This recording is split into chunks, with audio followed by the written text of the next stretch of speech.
Pandian star எப்படிமோ Sukanya ரொம்ப கவலையாக இருந்துட்டு இருக்காங்க. தங்கமயிலுமே ஃபீல் பண்ணிட்டு இருக்கவும் சுகன்யா போயிட்டு என்னாச்சு தங்கமயிலுன்றாங்க.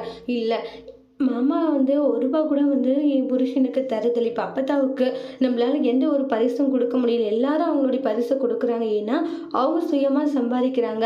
ஆனால் இவர் அங்கே கடையில் வேலை செய்கிறதுனால மாமா கை செலவுக்கு கூட எதுவுமே கொடுக்கறது இல்லைன்னு மயில ஃபீல் பண்ணி புலம்பிட்டு இருக்காங்க. அதுக்கு சுகன்யா இருந்துட்டு ஏன் புருஷனும் அதுவே தான் மயிலன்றாங்க. நான் என்னுடைய கஷ்டத்தை போய் யார்கிட்ட சொல்லுவேன்றாங்க. அவர்கிட்ட சொன்னால் மட்டும் கோவம் வருது.